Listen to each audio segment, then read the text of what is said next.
And welcome everybody. Thank you for taking time out of all of your busy schedules. But welcome on behalf of myself and all my Liberty Bank teammates, welcome. We're very excited to host our second annual Economic Development Symposium, and we're very honored to be partnering with our panelists from Connecticut Regional Plan Association, BJM Solutions, Hartford Land Bank, and our keynote speaker, Sara Bronin, professor at Cornell and founder of Desegregate Connecticut.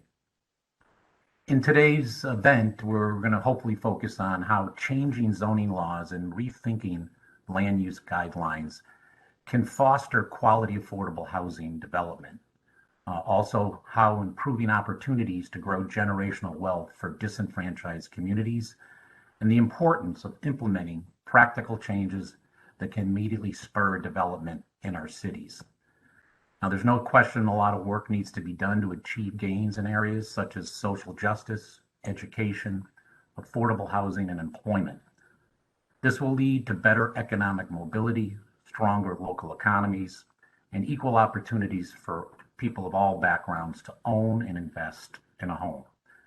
Is a community bank dedicated to improving the lives of our customers, teammates, and communities for generations to come. We have influence and expertise to help drive and be a leader, like many on this panel, in closing the gap on these disparities. At Liberty, we're operating from a position of financial strength, talent, and opportunity, which in turn allows us to work with partners such like we have today and thought leaders to drive meaningful change in our communities. In fact, Liberty is and has been for many years, 197 years now, dedicated to working with partners across the state as an advocate, funder, and supporter of affordable housing and programs that help end homelessness. Our recently opened retail lending local office in the heart of Parkville neighborhood in Hartford is also giving community members greater access to much needed banking services and opportunities that ultimately can lead to their financial success, like budgeting, coaching, and first-time homeowners workshops. Also, in addition to our new retail lending officer, during the height of the COVID-19 pandemic, we also opened a Hartford commercial loan office aimed at helping businesses, small businesses in those areas thrive while we continue to grow our presence up through Hartford and the I-91 corridor. So once again, thank you all for joining us today. The event in partnership is yet another example of the key role we all play in building a stronger local economy, the stability of our communities, and improving the well-being of individuals and families who live and work in the greater Hartford region. Before I introduce today's keynote speaker, I would like to personally thank my teammates Glenn Davis, Pam Daves Lukovich from our community development team for their efforts in implementing this successful event. Both Glenn and Pam are two great examples of outstanding leaders here at Liberty who continue to do what's right for our customers and communities. Now, let's get to the program, and first it's my distinct pleasure to introduce Sara Bronin. Sara is a Mexican-American architect, attorney, policymaker specializing in property, land use, historic preservation, and climate change. Sara is a professor of planning and law at Cornell University and has served as a visiting professor at the Yale School of Architecture, the Sorbonne in Paris, and universities in Switzerland and Korea. She has served as an advisor to the National Land Trust for Historic Preservation and the Sustainable Development Code, and served on the board of Latinos in Heritage Conservation and founded Desegregate Connecticut. In addition, she's chaired Preservation Connecticut and led nationally recognized efforts of the City of Hartford to draft and adopt a climate action plan, city plan, and zoning code overall. Bronin consults regularly for public and private entities, including helping manage a $186 million LEED Platinum Development Project and leading the team to quiet title with conservation restrictions to the second largest historic town green in New England. She's been interviewed by the New York Times, Washington Post, USA Today, Wall Street Journal, CNN, and many other major news outlets. She was educated at Yale Law School as a Truman Scholar, Oxford as a Rhodes Scholar, and at the University of Texas. She is the author of the forthcoming book, Key to the City. So without further ado, and again, it's my true pleasure to introduce our keynote speaker today, Sara Bronin. Sara, welcome. Thank you very much, David, for that very nice and lengthy introduction. I'm glad to be here, and hopefully I'll speak for about 20 minutes, maybe a little more, and then I'd really like to hear from our great panel who is going to bring their perspective to this question. So the real question that I thought we might focus on through this presentation, given the theme of reimagining communities, is how can we reimagine Connecticut communities through zoning reform? So just advance my slides here. I'm here representing Desegregate Connecticut, which is a coalition of neighbors and nonprofits. We call ourselves a pro-homes coalition. We're in favor of housing and housing in smart places. We believe that changes to zoning laws can create a more equitable and sustainable Connecticut. And while we wish that we could do everything to desegregate and integrate our state in one magic swish of our wand, we know that it's a multi-year effort that many housing advocacy organizations have worked on for years, and we're coming in to boost their efforts. If you look at our coalition has 80 members. It includes many housing organizations, but also environmental groups, economic development groups, unions, even professional groups like the architects and the planners. We're really proud of this coalition, and we think that that has given us the strength to create really intersectional approaches to the zoning issue. So I thought we would just briefly touch on what zoning is and what it does. I'm a professor, as you heard, so I kind of want to make sure everybody has the same baseline. So zoning is district-specific regulation of land uses, structures, and lots. It divides towns up into districts. They're sometimes called zones or zoning districts, and each of these districts has a different purpose and function. So you might have residential districts, commercial districts, industrial districts. For the districts that allow residential housing, the zoning code dictates all kinds of parameters as to how housing can be built, where it can be built, and what the housing can look like. Zoning was created 100 years ago through this idea at the U.S. Department of Commerce when Herbert Hoover was secretary. They promulgated this Standard State Zoning Enabling Act.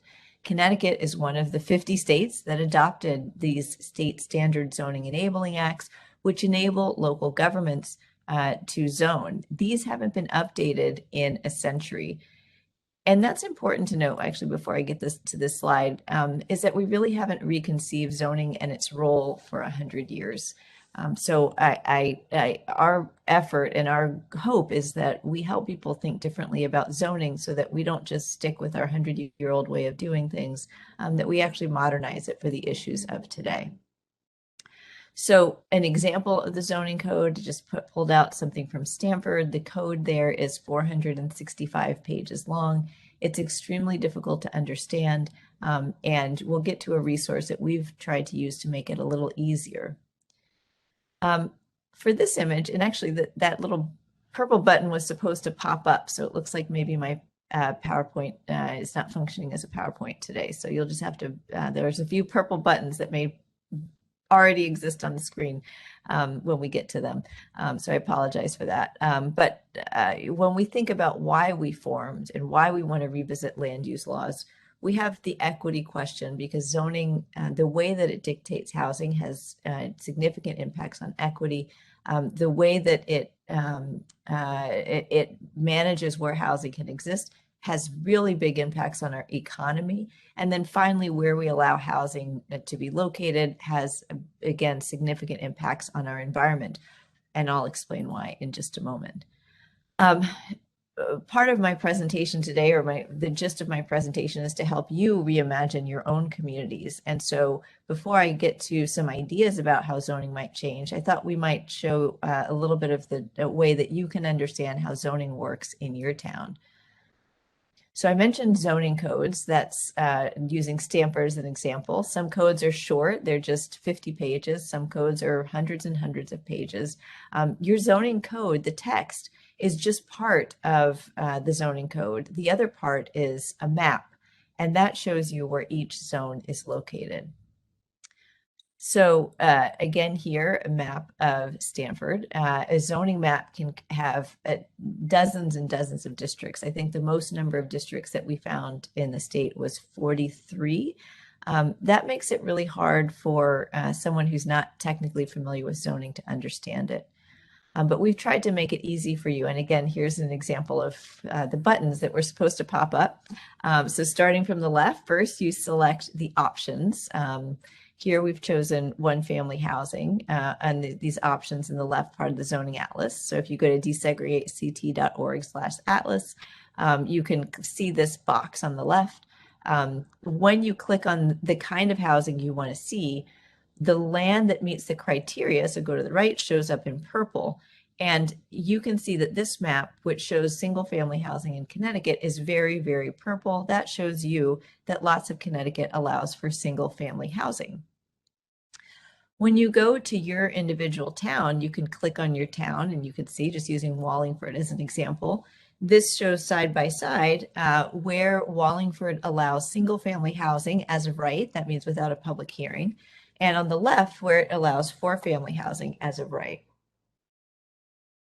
You can see, and this will be relevant to our later discussion, that around the train station, which is located here, and this is a 10-minute walk around the train station that you see here, there is no multifamily housing allowed.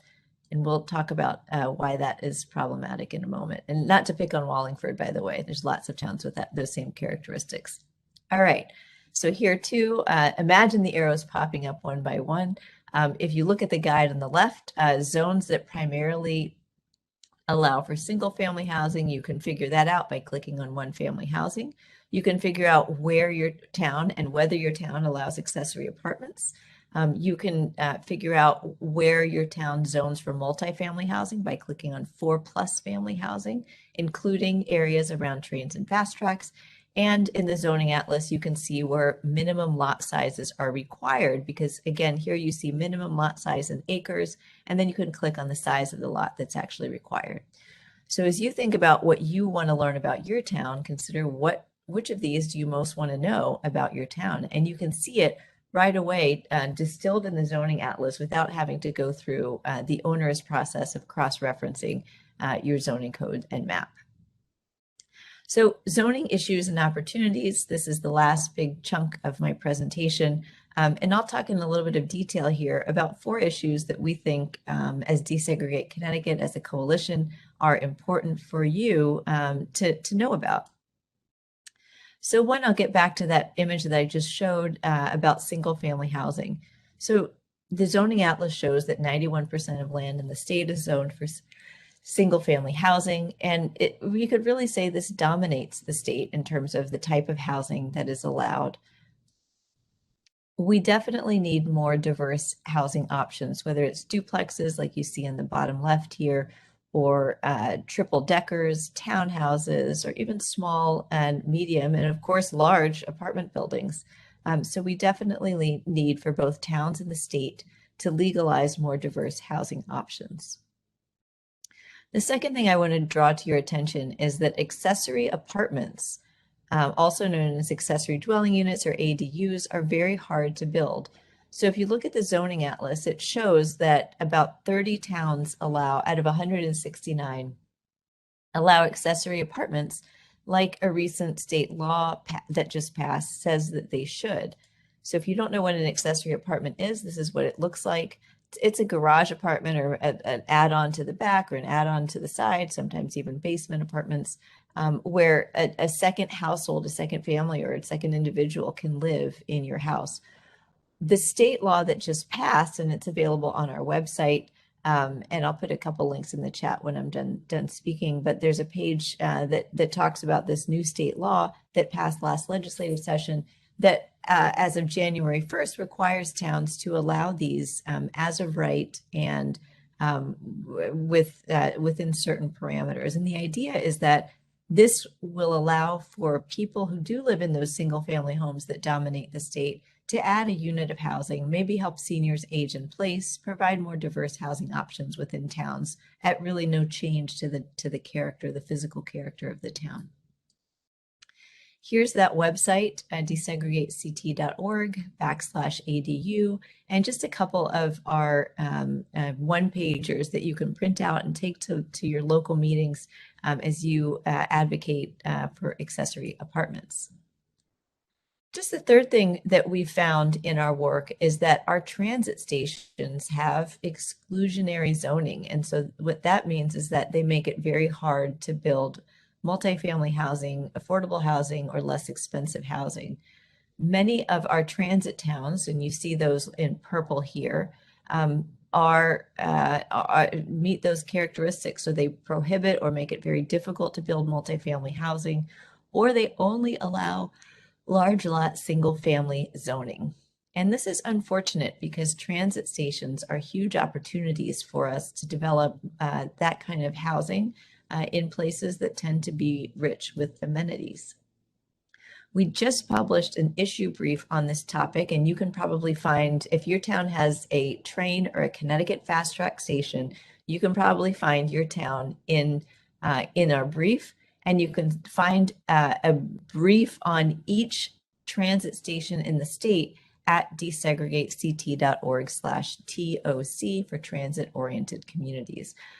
We encourage you to check those out and to understand how your town zones around its train stations and to see whether that is a smart thing to do.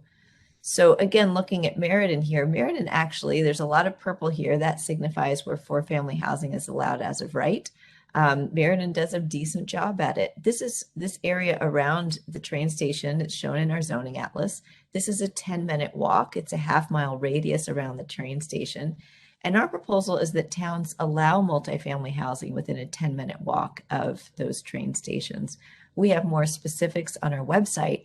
But again, that's a very rich opportunity for your town to put housing in places where it's very smart to do so. Here too, we have resources for you, both general resources and specific resources. This is the one-pager specific to your town if you have a transit station. And then finally, the last thing that I'll mention today is that in general, our lots are too large around the state. The zoning atlas shows that 81% of residential land has what is essentially a 1 acre minimum lot requirement. So what is the consequence of that? The consequence of that is that people have to drive to get from place to place. Because you have to push housing outward into the countryside, housing eats up farmland and forest. Because of the increased driving, you're increasing pollution. You're not walking or biking. You have to drive to get to the grocery store because these are often use segregated communities where all the residential is in one place and only a few spots have grocery stores. So if 81% of residential land is 1 acre or more, that's really problematic for affordability. It's problematic for the environment. And it's one of the reasons why this legislative session, we're promoting more sensible lot sizes. And again, if you look at our coalition, it's a broad range of groups, but the leading environmental groups in the state have been, are on board with our minimum lot size proposal. So we really think that that's an important aspect of both statewide and local zoning reform. Encourage you to learn more at DesegregateCT/lots. So last comment here, how do you help your community reimagine itself? So you have the power to shape your community as individuals. If you care about zoning and if you see the links between zoning and equity and environment and economy, you have everything you need to make a difference in your community. One person can make a difference. So behind these purple boxes are 3 Be the Change playbooks that we encourage you to look at. The website is at the bottom, DesegregateCT.org/Be the Change. If you happen to be a land use commissioner, there's a playbook for you. Most likely you are a potential land use advocate. It's a great resource summarizing some of the things that I've said today, but that tells you how you can join a commission, how you can organize your neighbors, how you can speak up, and how you can work with organizations in your community to help raise awareness about these issues and how zoning sometimes poses a barrier to housing.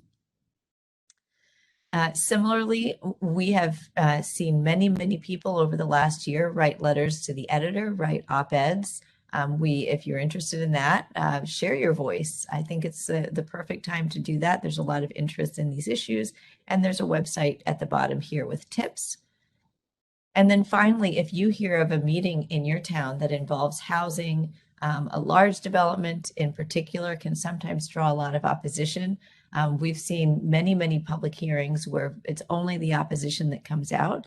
If you are a pro-homes person, if you want for people to have more housing, we encourage you to actually attend meetings and speak up.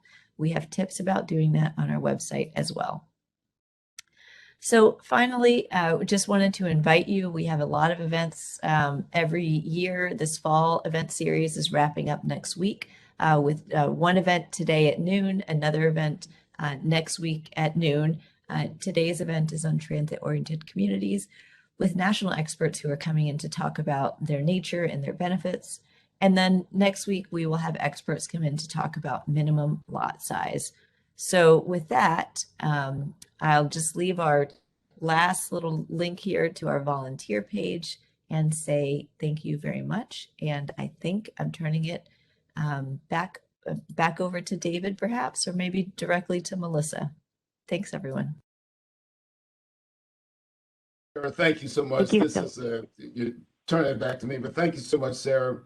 We certainly appreciate your scholarship, your expertise, and your passion regarding zoning and land use and just this entire space. And your body of work is greatly appreciated.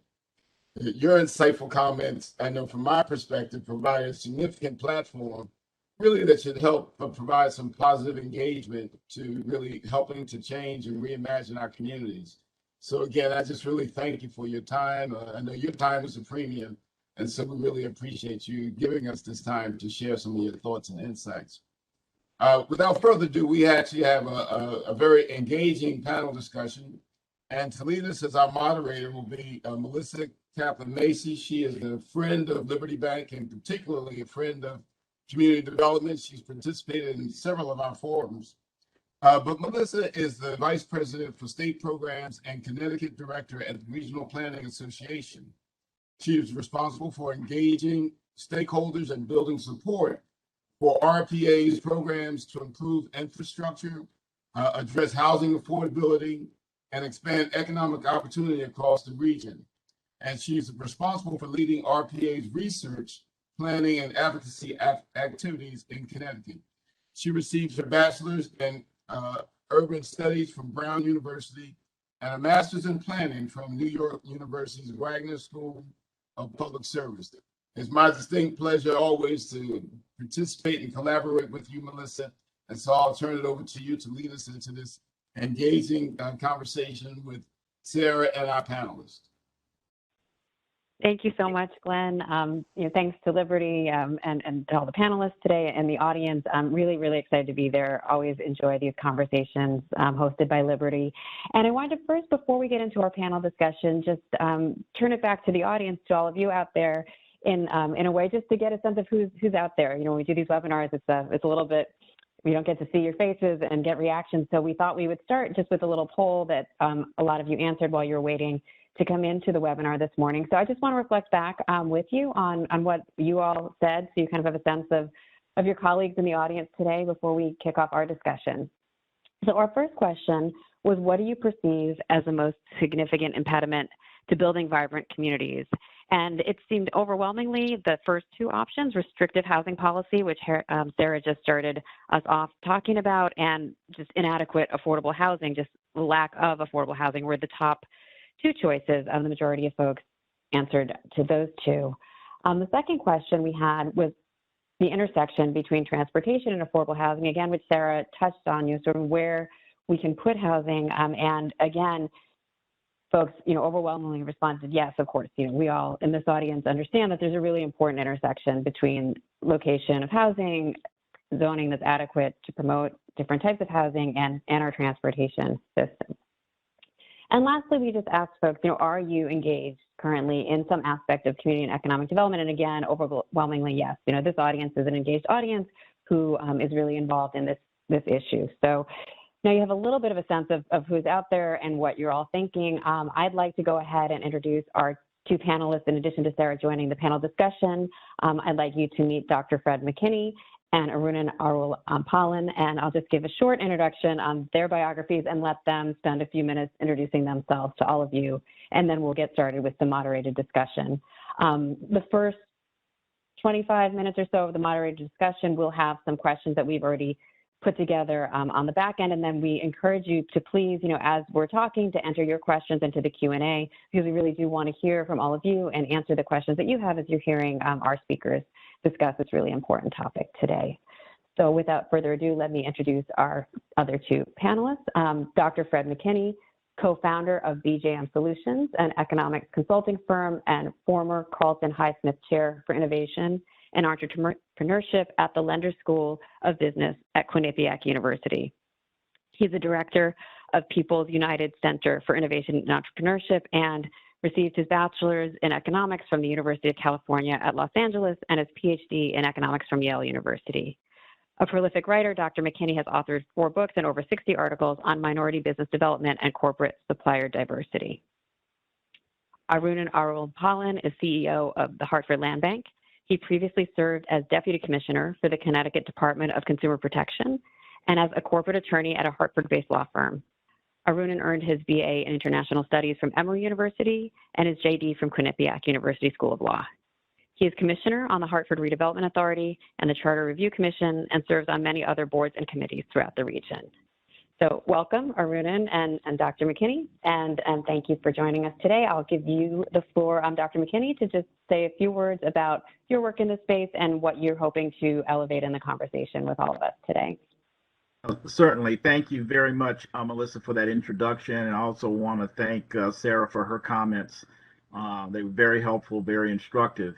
My work in this space has primarily been in the area of looking at housing segregation from the perspective of finance, looking at how certain communities have trouble getting the financing that they need to buy the homes that they might want. And several years ago, I was contracted to do a study for an organization of, it's called the National Mortgage Brokers Association. And these were folks who were primarily African American, and they did a state of Black housing. So in that report, I got a chance to look at what was happening in different communities around the country with banks and applicants for housing. But before that, I had spent 15 years working with the Federal Home Loan Bank of San Francisco as a consultant. And in that work, again, very similarly, we were looking at a huge data set called the Loan Application Records data set from HMDA. And that data set looks at who's getting loans, where they're getting these loans, who's being denied for loans, and et cetera.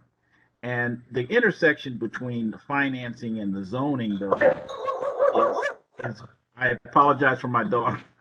The intersection between financing and zoning is real.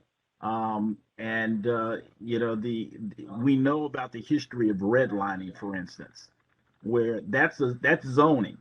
And that was zoning from the private sector point of view, really saying by banks and real estate agents that certain communities were not going to be given mortgages to locate in certain areas. And so there is, this issue of zoning can also be looked at from sort of a historical discrimination lens in finance, but also in public policy, because it was public policy. It was the cities of Hartford, the cities of Stamford, and I encourage all of our listeners to just Google redlining in Connecticut, and you'll see some maps in most of the Connecticut cities that speak directly to that type of zoning, racial zoning. And you don't have that now, but you still have some of the remnants of that, because you see in Connecticut, the segregation that we see in Connecticut today is tied to the segregation that existed by law in Connecticut over so many years and decades. Thank you so much, Dr. McKinney. Arunan? Yeah, thank you, Melissa. It's great to be here, and Sara, thank you for your presentation. Sara's done such important work here in Hartford on our Planning and Zoning Commission statewide with Desegregate Connecticut, and hopefully soon nationally. So it's an honor to be here with Sara and with Fred, who I've just met through this panel, but it is just such a wealth of wisdom, and I'm really interested to hear his thoughts. And Fred, I've during COVID had several Zoom meetings interrupted by my dog, so I certainly appreciate that situation. My name's Arunan Arulampalan. I'm the CEO of the Hartford Land Bank, and we are an organization that was created to take vacant and blighted properties from the city of Hartford and steward a plan for redevelopment of those properties in our neighborhood, and hopefully to create home ownership where we can. And I look forward to talking a little more about the work of the Hartford Land Bank and how that intersects with the topics we're talking about today. But I thought I'd start by just introducing myself as a person and as a resident of the city of Hartford, which is a city that's got a home ownership rate of 24%, and a resident of the neighborhood of Frog Hollow in Hartford, which has a home ownership rate of about 8%. And when my wife and I moved into this home that we're in now with our kids in Frog Hollow, I was still and I appreciate the introduction, Melissa. I was still a young attorney at a corporate law firm, making more money than I make today, and with a lot more hair than I have today. But we purchased this vacant and blighted property in Frog Hollow, and at the time had the income to put a lot of money into it, probably more money than we'll ever get back from it, and to renovate that property ourselves. But the reason we have a home ownership rate of 4% in Frog Hollow is because there's a very small demographic who can purchase a home, renovate it themselves, and live in it. And that's not a plan for home ownership. And the reason that we have ended up in this situation as a city is because, to Fred's earlier point, of decades and generations of disinvestment that have led to this point. And so, and it takes multiple forms. And I think that history of redlining is so important because you see the remnants of that in our neighborhoods, but you can also see the structures that exist today, structures that might seem innocuous, that continue that disinvestment and that inability to create generational wealth. And so in my neighborhood, almost 50% of our units are deed restricted affordable housing units.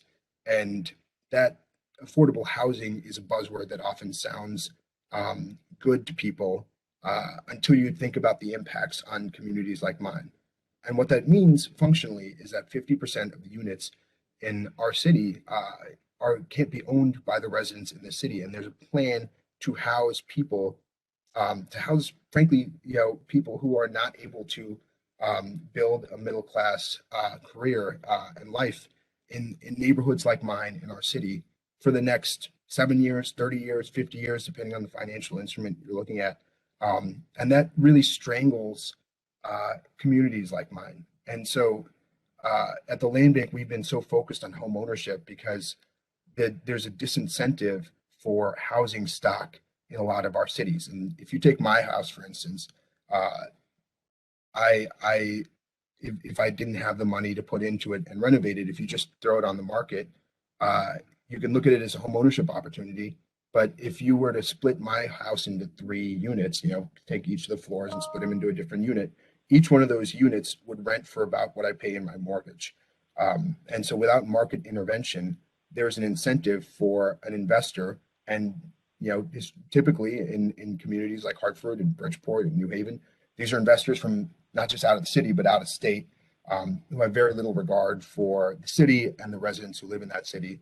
There's an incentive for an investor to take that property, to make minimal grade rental improvements on that property, or maybe no improvements on the property, rent it out, and milk money off of residents that live in historically disinvested communities, and then make it impossible for those residents to build wealth where they live.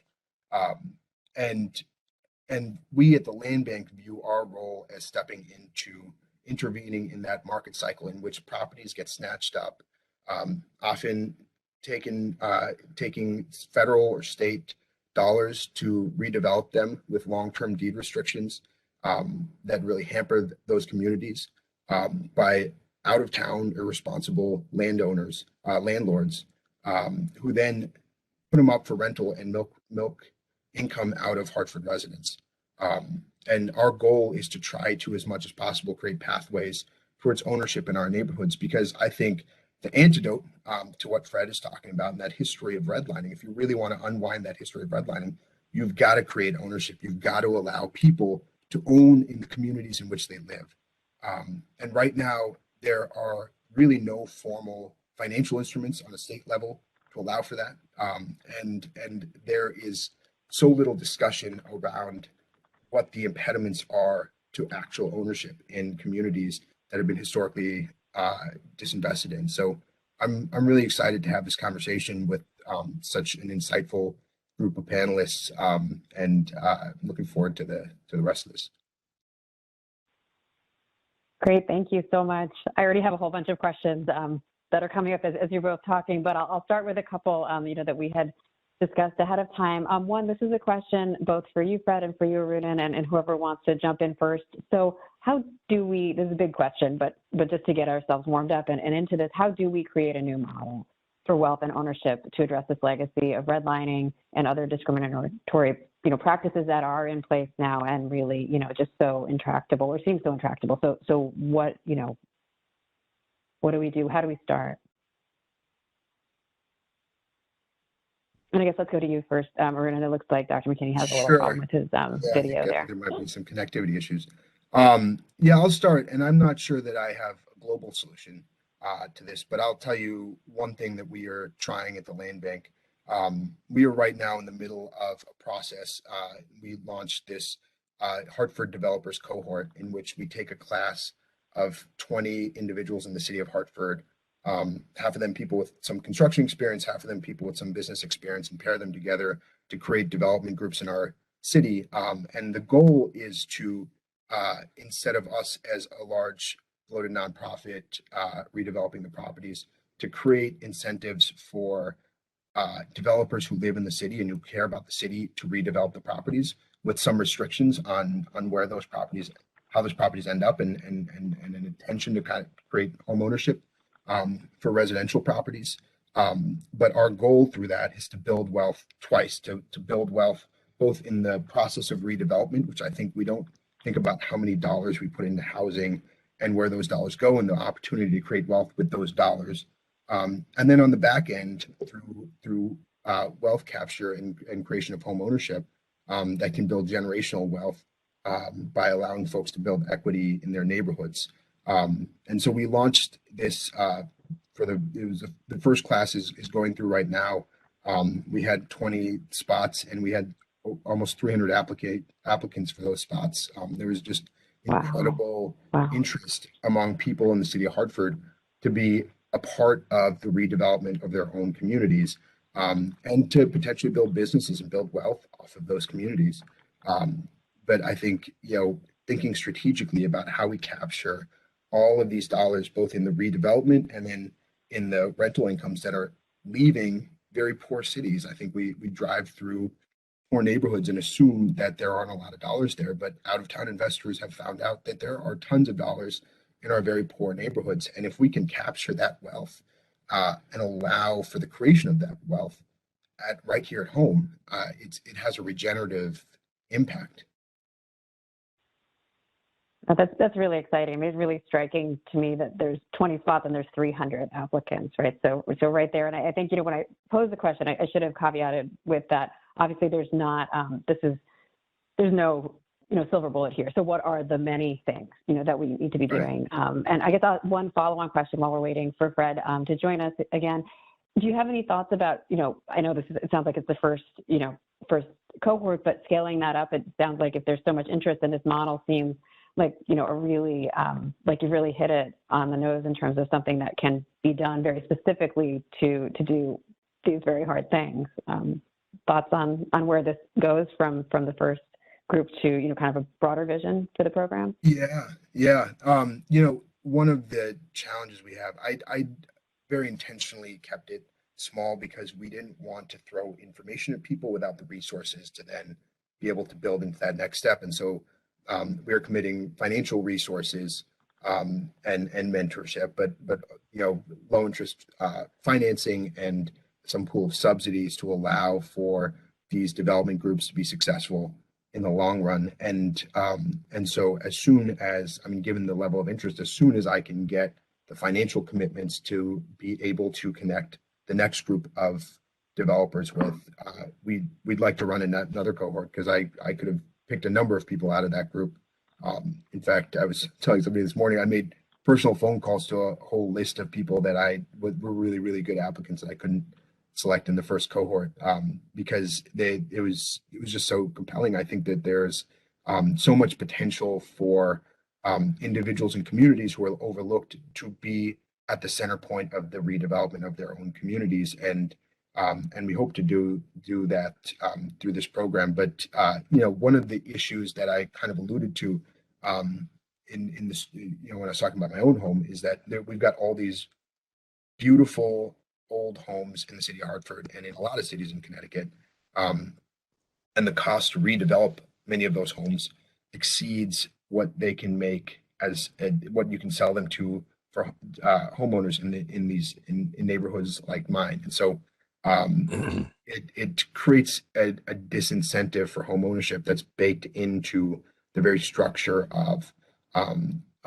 these cities. And so unless we can create the financial model and the only ways to close those gaps right now, the only sort of publicly available financial instruments to close those gaps, all deed restrict those properties, make them rental properties to people of certain income levels, which is important. I think everybody should have access to good, affordable housing, but we've got an overabundance of that in many neighborhoods in Hartford and New Haven and Bridgeport and similar cities across Connecticut, and a lack of those units in many of our suburbs. And so in our cities, we really need a direct focus on a financial instrument that can create home ownership in our cities. And because we as a land bank have committed to not taking those easy dollars that will deed restrict these properties in the long run, I personally have to sort of find a way to come up with the pool of low interest loans and subsidies to do what these state financial instruments would otherwise do and compete with those dollars, until the state decides to create an instrument that is directly designed to create home ownership in our urban communities. Thank you so much for that, Arun. And it's sort of a perfect tee up for you, Fred. And I don't know how much you heard, or when you're trying to join us back, but I'd love to just pass it right over to you to talk about that aspect of it. The overall question we started with was around a new model, for wealth and ownership. So I'll just pass it right to you. Well, thank you. Can you hear me okay? Yeah. Okay, good. I apologize for that. I don't know what happened, but one of those bugs must have gotten into my computer. But in any case, thank you, Arun, for your comments. And as I think about this issue, there is one problem that Sara addressed, which is, her organization is looking at desegregating Connecticut. And I kind of want to look at that issue again, because if you look at Connecticut, we have urban communities and we have these suburban, ex-urban communities. And I happen to live in one of these ex-urban communities where it is predominantly white. And it looks very much like many communities throughout the state, high levels of sort of racial segregation. And so you have racial segregation in a lot of communities that are outside of the urban areas that suffer from this zoning issue. where communities, the sort of the NIMBY attitude, they don't want large housing units or multifamily houses in their towns, and that's a problem. And that's it's one of those things that is fought town by town. Some towns are more amenable to it, but often you still see restrictions in the numbers of multifamily units that are going to be allowed in Connecticut's really higher income cities. So you got an issue there with zoning. But to Arun's point, we also have an issue in the urban communities with zoning.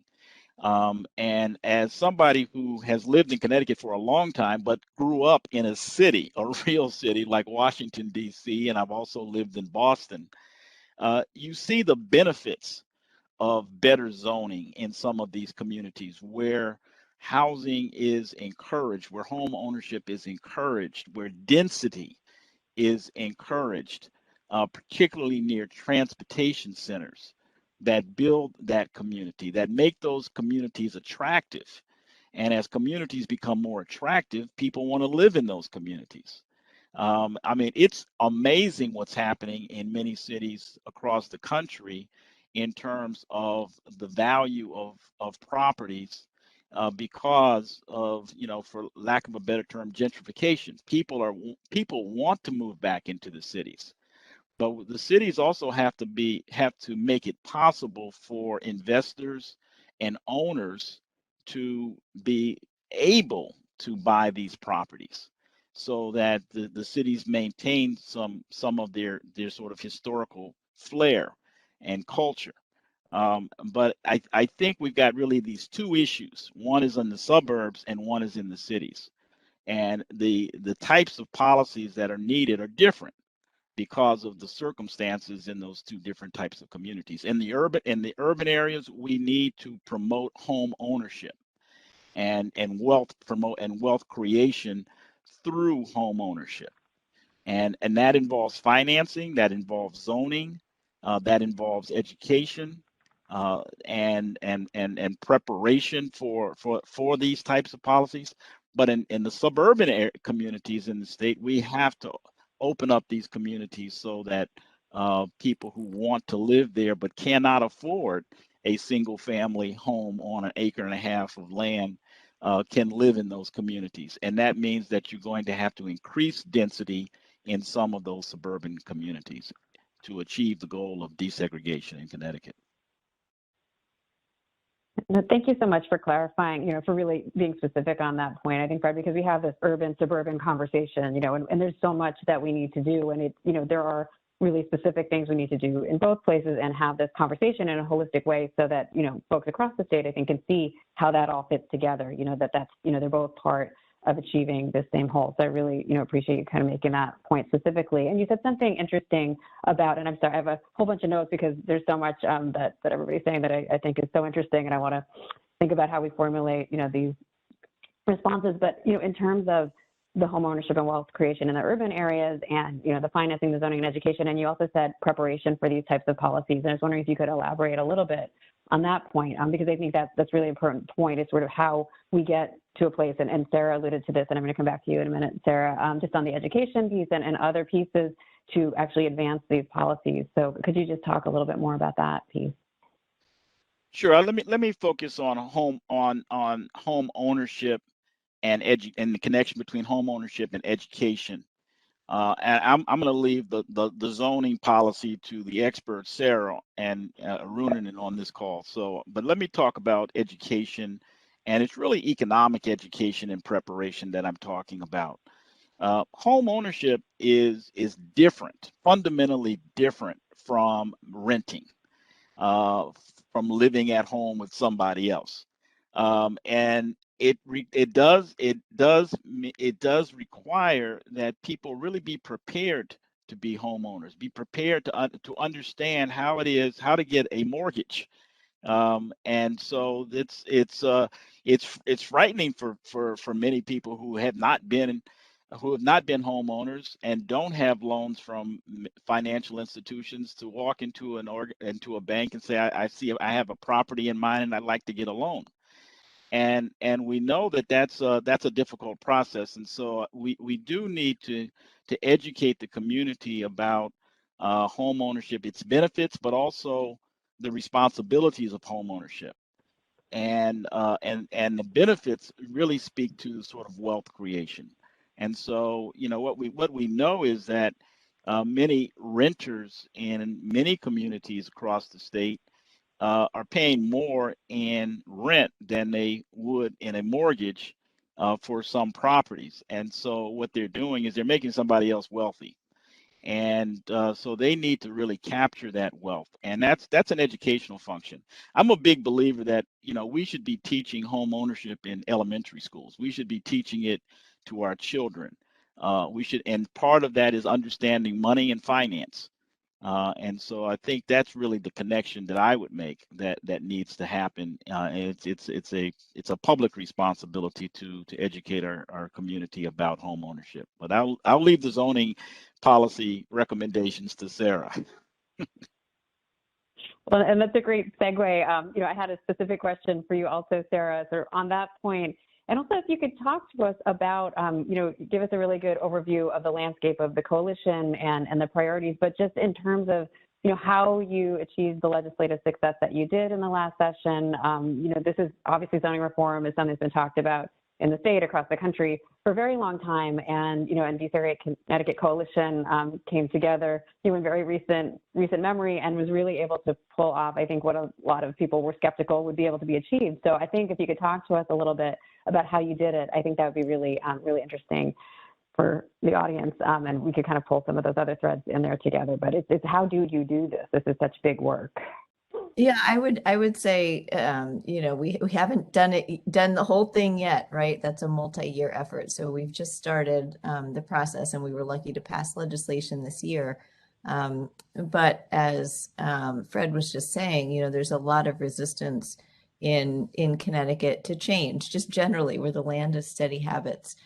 So what we tried to do was to try to show how zoning reform created opportunities. I didn't focus on that in my presentation today, but that, you know, this was really about, you know, your friends and neighbors. This was about your grandchildren.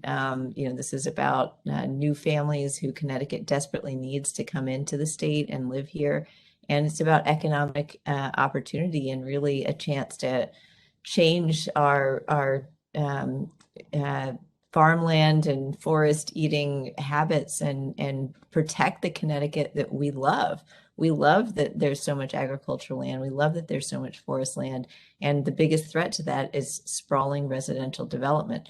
So turning that into an opportunity and saying, look what we could do if we had more walkable communities, and taking, I guess you would say, a campaign type approach to this issue, powered by lots of young people who are completely priced out of Connecticut and worked really hard on our efforts over the last year and a half as volunteers, as our fellows and interns, to try to turn the narrative tide and show it's not just NIMBYs in Connecticut, it's also a new generation, a new way of thinking, no matter what generation you're a part of. And I think especially in light of so much awakening or reawakening, or not awakening at all, you know, for those who've known about these issues for years on the racial justice front, this helped to, I think, advance conversations that hadn't been advanced in a while. So our goal in our coalition building was to have a really broad tent of anybody who should be interested in zoning and try to show them why they should go to bat this year for this concept. We're going to do it again, hopefully this session, on transit and on minimum lot sizes and on some technical requirements that we hope will help streamline the zoning process. It's a short session, so, you know, we're trying to be directed in our advocacy, and we'll be back next year and the following year at the legislature and at local governments to try to continue to just change the culture around zoning. That's easier said than done, but we think we've been making an effort and an impact, albeit you know, slow and steady over time. But it's a work in progress. That's all I'll say. No, that's perfect, Sara. And I think that's going to be a theme of this conversation. And just in general, it's just all the pieces, you know, what are all the small pieces, all the steps that need to continue to happen over time that are cumulative, that really get us get us to the end goal. And I think, in terms of new ways of thinking, I'd like to pitch it back to you, Fred, to talk about some thinking, that you've been doing on the intersection between race and policy with respect to zoning. When we had talked earlier, you'd mentioned just the new laws in Connecticut around cannabis and how that's playing out at the state level and locally in cities like Bridgeport. So maybe you could share some of that thinking with us, please. So yeah, this is this is not so much directly a housing issue, but it will impact housing. And so with the legalization of recreational cannabis in the state of Connecticut, the towns have the authority to determine whether or not they're going to allow cannabis in terms of businesses in their towns. There is an incentive to have cannabis retailers in a town because there's a 3% tax that goes to those local communities. Recently, the city of Bridgeport decided that they were going to allow cannabis retailers, but they want to restrict the cannabis retailers to communities or to zones, to areas that are zoned for adult entertainment. So here you have a situation, again, public policy around zoning that is going to have an impact on the success of these businesses. And here's where race comes up. Because the legislation that legalizes recreational cannabis has created what they call social equity entrepreneurs. And so these are businesses, individuals who essentially live or have lived a substantial part of their lives and earn a certain level of income that were disproportionately impacted by the regime of illegal cannabis, recreational cannabis.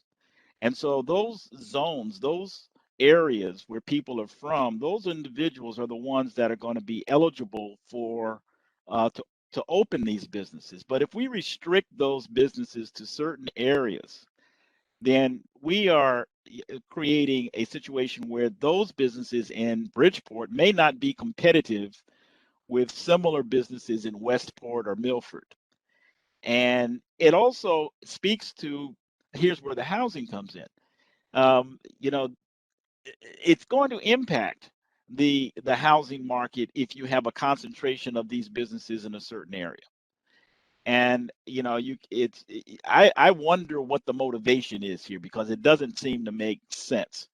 I mean, I've studied this, and I'm a consultant to an organization called the Alliance for Cannabis Equity, and I've studied this market in different parts of the country.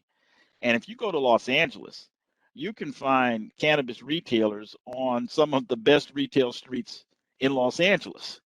Why can't you do it here in Connecticut as well? I know that Hartford has taken a different position. They're looking at opening cannabis stores and retailers in the downtown area.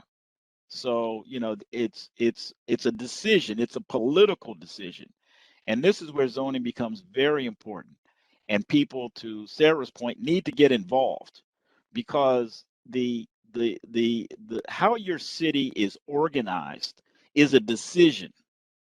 And if you don't want your community to look a certain way, then you have to get involved in the design of what can take place in your city.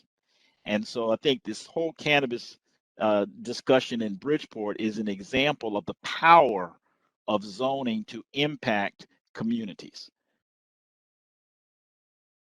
Thank you for that, Fred. And that, cues up another question I wanted to ask for all of you. So, anyone jump in here, but in terms of, around the country, all the work that you're all doing locally, obviously informed by, and you're all very engaged, I know, in best practices nationally, what are we seeing nationally around zoning reforms? And, to the extent that those things are being applied in Connecticut, I know, Desegregate Connecticut is a model that other places across the country are looking at. What can we learn from other places across the country in terms of what we need to do in terms of next steps for our state? And that's a question for anybody to jump in on.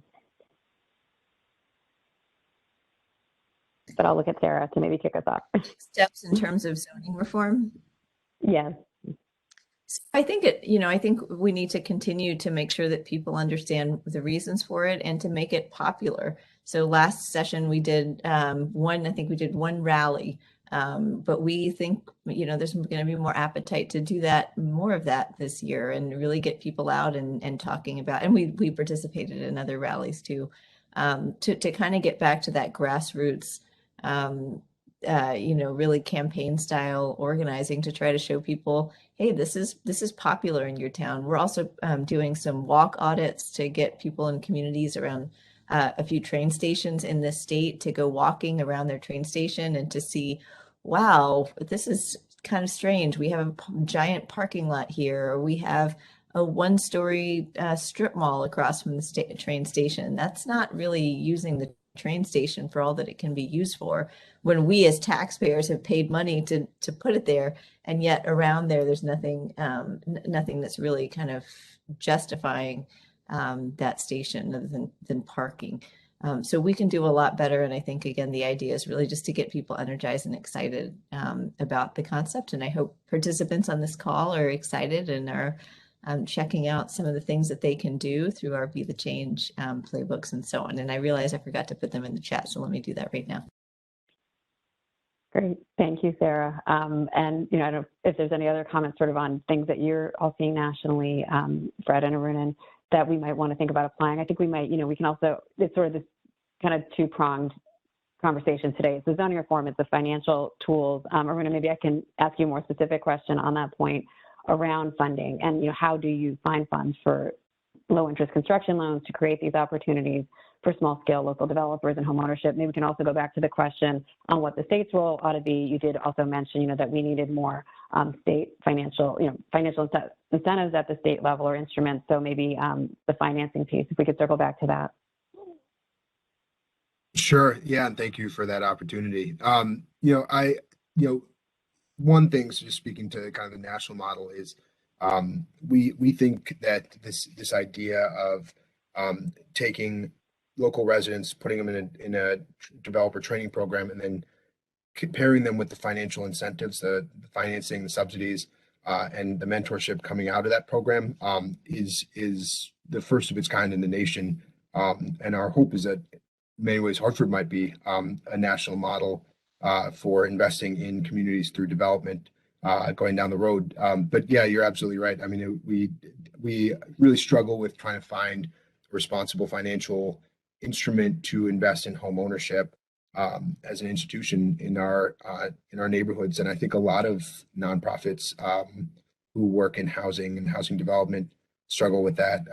And so, I hope to make that case at the legislature. But I'll also, since I'm here at a event hosted by a bank with, I'm sure, many financial professionals in the room, I will make the argument that, if you really want to invest in unraveling the legacy of redlining in communities of color, then invest in home ownership in those communities. And I think in a lot of communities in Connecticut, that means not just investing on the mortgage side, but creating the stock of homes that can be owned in those communities. I mean, I think we've got a few, to Fred's point, we've got a few, I think, pretty good home ownership education programs here. The Urban League runs one in Hartford, Mutual Housing runs one, the city of Hartford themselves run one. And I've talked to a number of people who've gone through those programs, feel educated, are building towards that, and then look around and there aren't homes that they can own in their communities, which is really sad to me. We don't have the opportunity to build wealth and create home ownership in communities because there aren't the financial instruments to create that stock of homes to be owned. And so, I plan to make that argument as best I can, both in the legislature and to every financial firm here in the state of Connecticut, because I think it's really important that we put our money where our mouth is in terms of investing in undoing the legacy of redlining in our communities. That's if I could, thank you, Chris. If I could, I'm hearing this conversation, and I keep flashing in my mind my experience when I was working. I had an office in Boston when I was president of the Greater New England Minority Supplier Development Council, and we had an office in Copley Place in Copley in Boston. And I was struck by a building that was next to my office in this real, upscale mall. My office was in that mall. And there was a building next to me, and I said, "This is a beautiful building." And we were across the street from the train station in Boston, right over there near Boylston Street. And there was this beautiful building, and I needed a place to stay. And I went in there, and I learned that I couldn't rent there because my income was too high. It was Tent City, and there was a history of Tent City. There was a homeless camp that had gotten really rooted in that area many decades ago. And the community rose up and said, we need more permanent housing that is not only affordable. We don't want to move. We want to be here. And we want affordable housing that's clean, that's efficient, that's affordable. And they built this beautiful facility, beautiful apartment. And what you see in that community now is not just Tent City, which has low-income housing.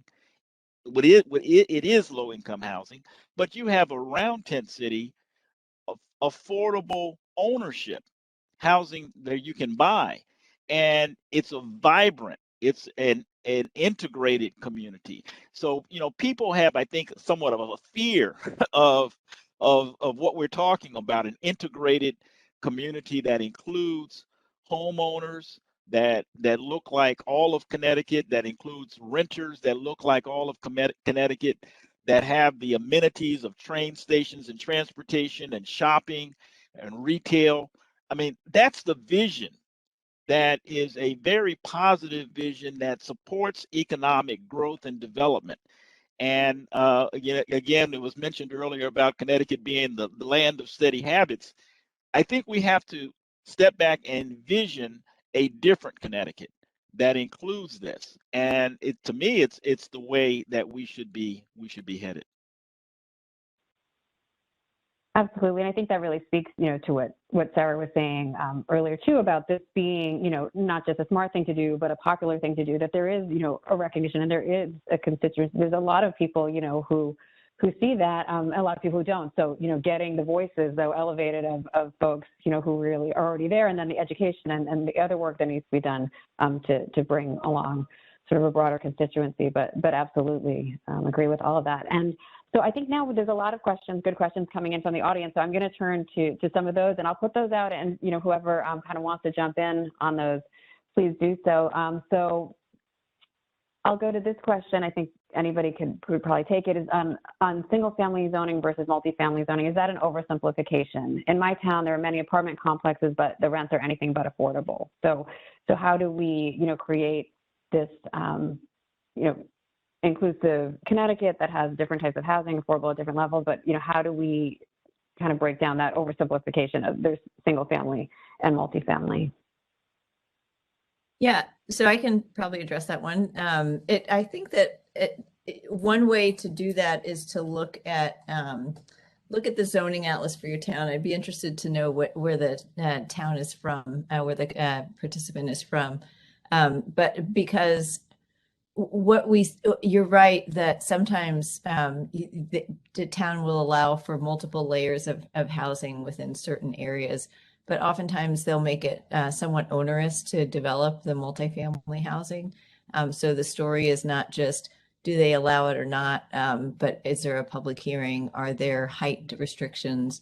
Are there lot coverage restrictions? And there's a lot of little details that contribute to the to whether that kind of housing is allowed to begin with. So you're right, and actually I'll put another link in the chat to a really a detailed breakdown, a paper that breaks down all of that for Connecticut in ways that are not shown by the zoning atlas, because it is a lot more complicated than just, is this one use allowed? You have to look at all of these other parameters: who's entitled to occupy the housing, who's and minimum lot size requirements for multifamily housing as well. So I guess, is there a way to not oversimplify? I mean, I think the main problem in Connecticut is we have too much single family housing to create really a thriving economy and a thriving society. We don't allow people to have choices in housing because of our rules that really lock in one size fits all zoning. So I would say that I would sort of say we still need to talk about diverse housing options, whether it's 2-family, 3-family, 4 or more family. But within that, it is a more subtle conversation that goes to not just whether that use is allowed, but whether all of these other parameters are allowed with it. Thank you, Sarah. And I think this is sort of a related question, probably for you also on the ADU legislation. So what can I say to my town zoning commission so that they are not opting out of the state ADU legislation? While they support ADUs, they want control at the local level over some specifics. For example, a detached ADU size should be linked to lot size. Why would they give up overall control when they want to customize these details by town?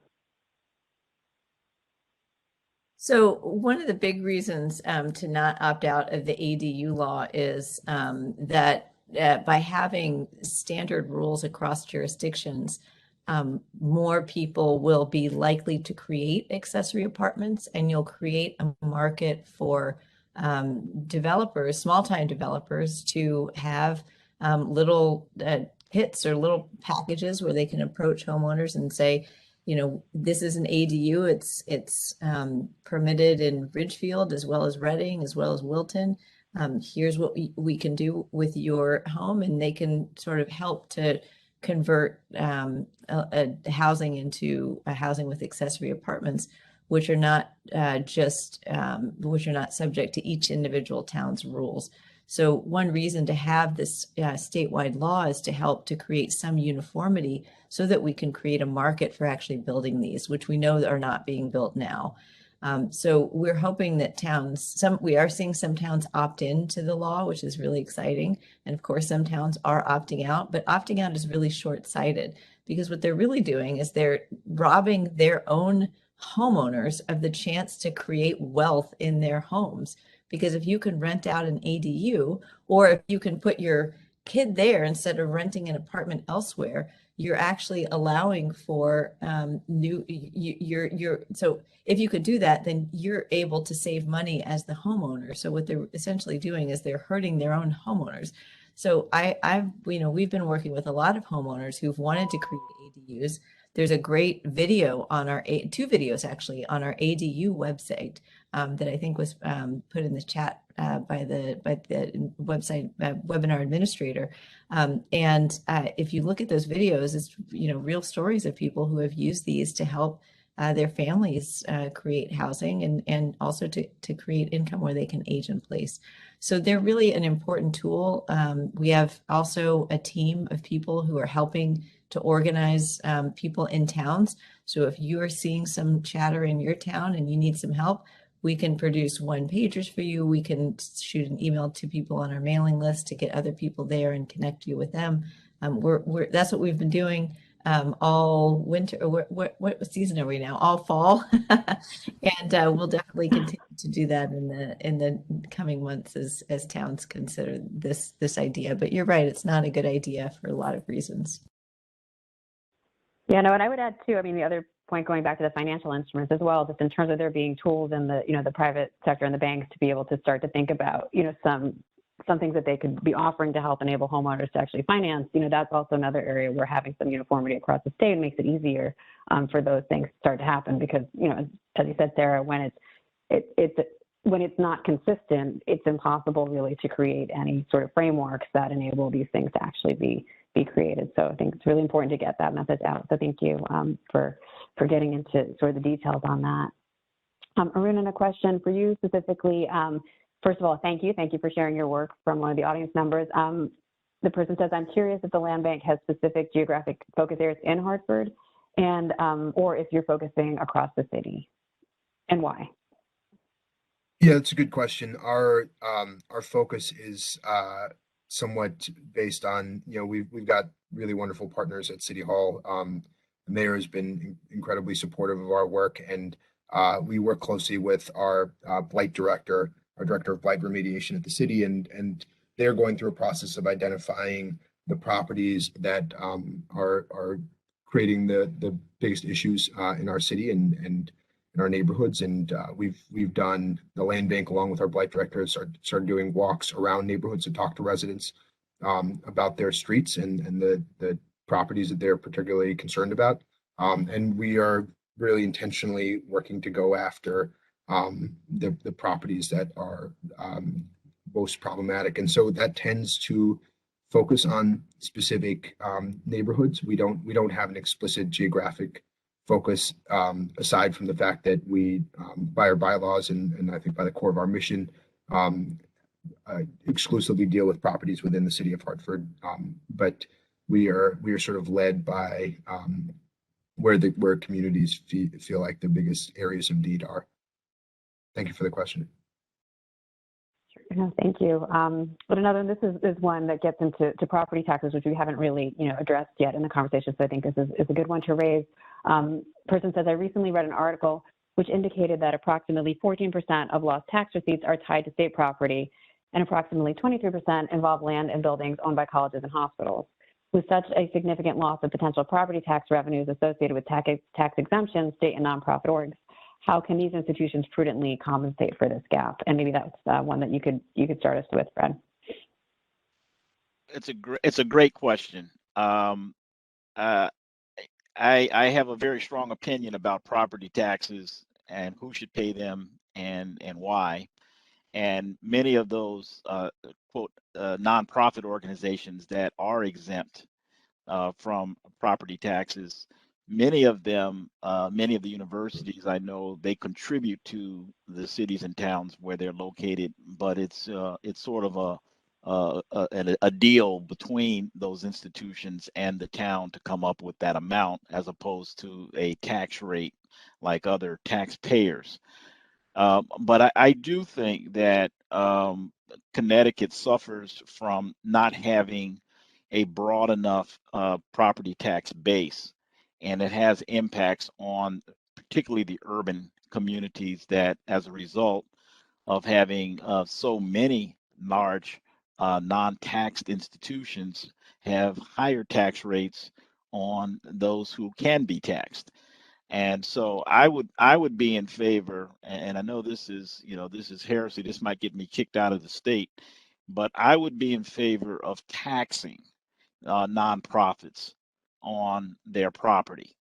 And I think that's something that we should do, is to tax nonprofits for the property. They use the services of the city like other landowners, and I believe that they should be taxed like other landowners.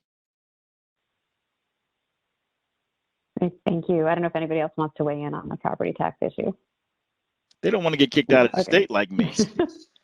Okay, well, I have one more sort of broad question that I think can be touched on from a bunch of different ways, is around how should the state leverage some of the infrastructure bill money earmarked for Connecticut in a meaningful way to foster affordable housing development, home ownership, as we've been talking about, and ensure equity in the state. So I think anybody could probably take a stab at that from several different angles. I don't know who wants to jump in first.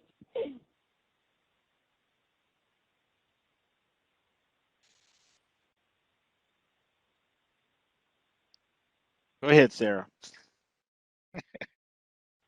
I feel like I've been talking too much. I was inviting Arunan or you to chime in.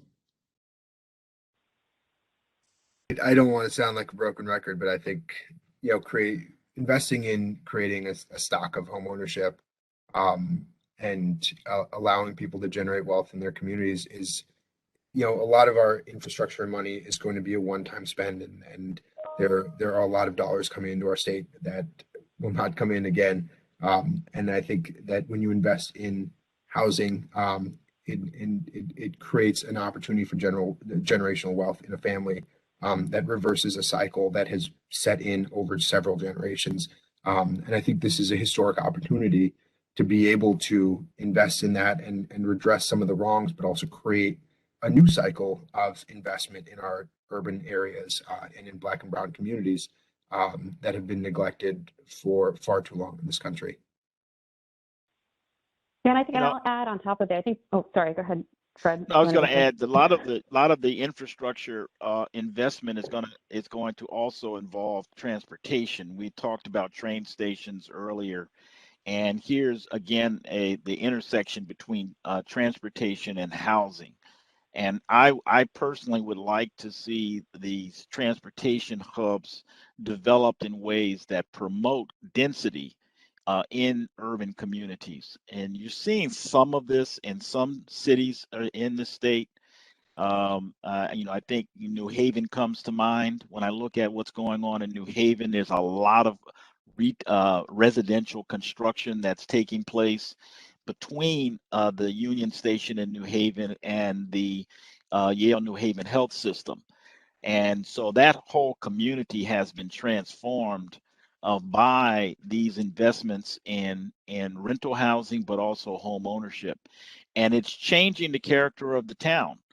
And so I would like the infrastructure investment funds to be supportive of that, increased density, to be supportive of transportation systems that are more efficient and more helpful to help workers get to jobs and to other amenities in town.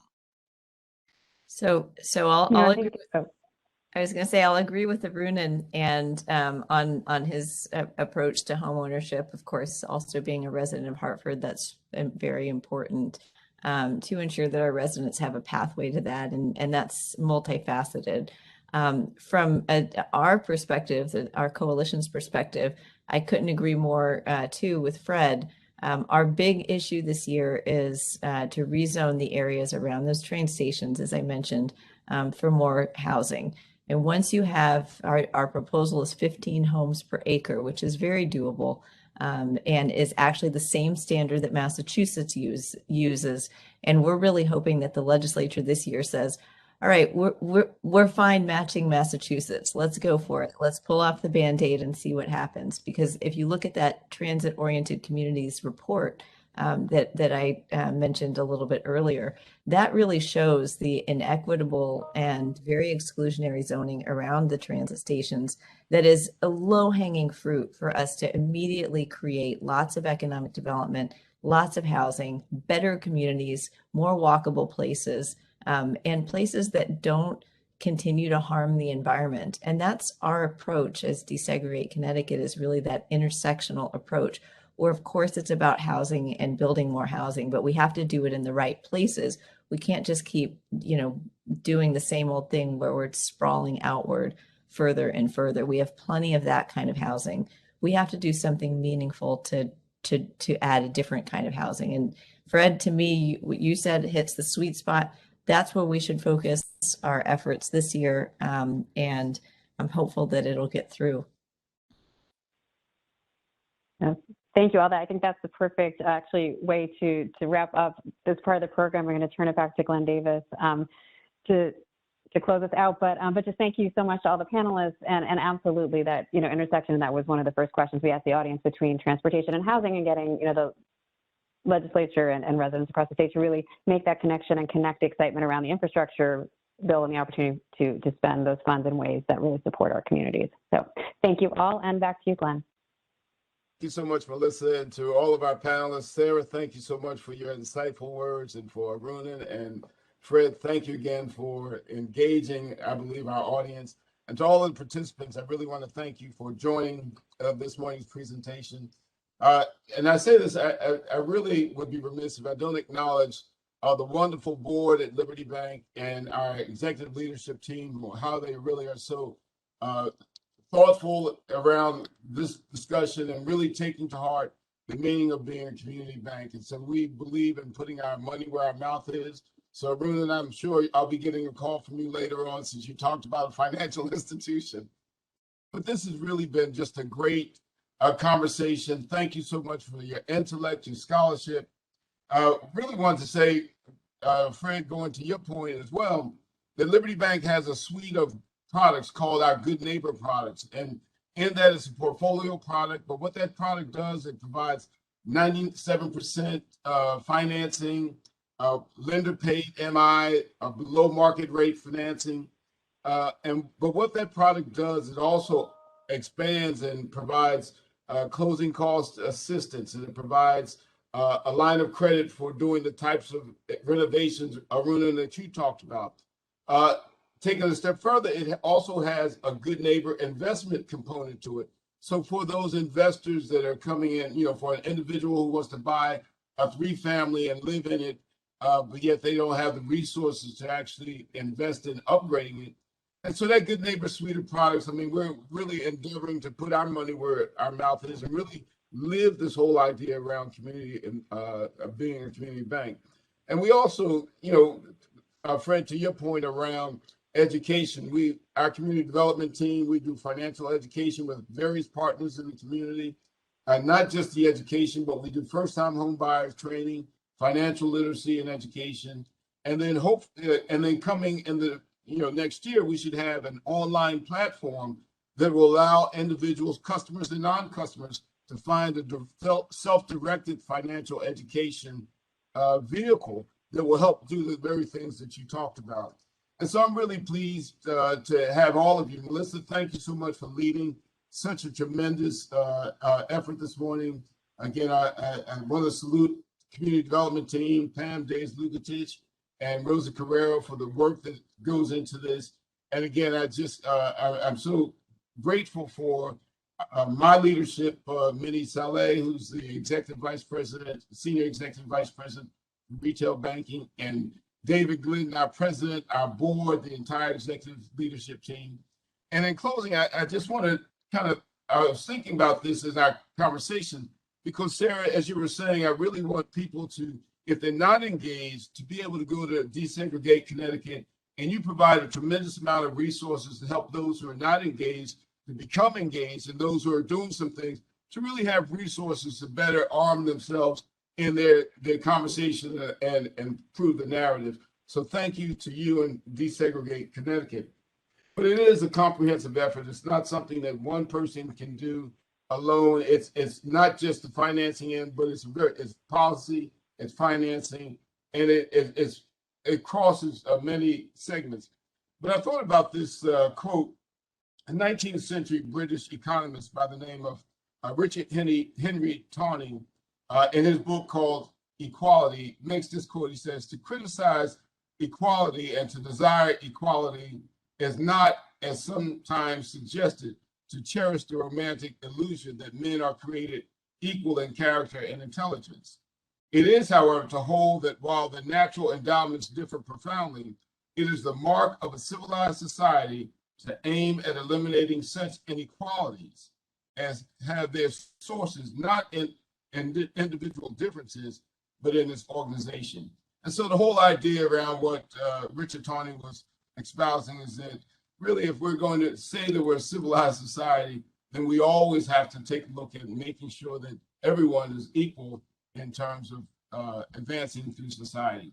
So thank you so much to everyone. Again, Melissa, I commend you for such an excellent facilitation of this panel. And with that, I'll turn it over to Matt, our WebEx facilitator. Thank you very much, Glenn. And a big thank you to you as well, your leadership and efforts in pulling together today's session. We've already seen some write-in comments from our attendees that they appreciate the excellent information and all of the details. For all of our attendees, as we wrap up, a couple of quick notes. As you've heard, we've been posting information for you in the chat area. There's a number of great links and information that you may want to engage with, so we encourage you to take a look there. Today's session was recorded and replay information will be shared out. Now, at this time, I want to thank all of you on behalf of Liberty Bank for sharing the most precious commodity that you have, and that is your time. We hope you feel it was well invested with us today, and we look forward to serving you in the future. Have a great day.